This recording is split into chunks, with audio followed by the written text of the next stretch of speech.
Hello everyone, welcome to this video. क्या आप जानते हो ब्रिटिश गवर्नमेंट ने ईस्ट इंडिया कंपनी को कंट्रोल करने के लिए पहला मेजर लॉ कब बनाया था और किस एक्ट ने गवर्नर ऑफ बंगाल को गवर्नर जनरल ऑफ बंगाल बना दिया था? आज की वीडियो में बात करने वाले हैं रेगुलेटिंग एक्ट 1773 के बारे में। तो चलिए सबसे पहले ये जानने की कोशिश करते हैं कि रेगुलेटिंग एक्ट पास क्यों किया गया था। 18वीं सेंचुरी तक ईस्ट इंडिया कंपनी ट्रेड नहीं बल्कि इंडिया के बड़े हिस्से पर रूल कर रही थी, लेकिन कंपनी में करप्शन बढ़ता जा रहा था और फाइनेंशियल इश्यूज फेस करने पड़ रहे थे।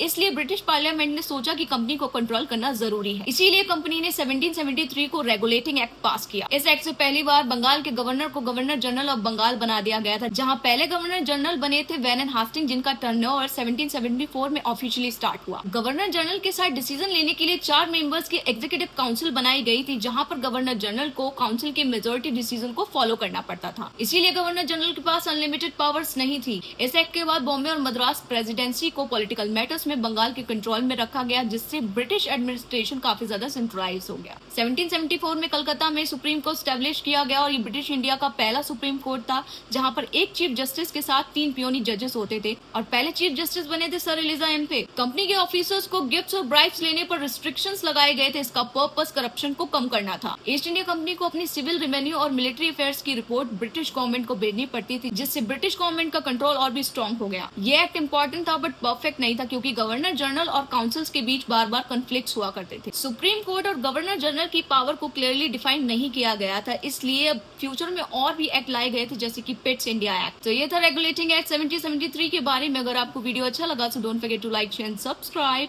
And people who are watching me on Facebook और Instagram, don't forget to follow. Until then, bye bye, see you in the next video and thanks for watching.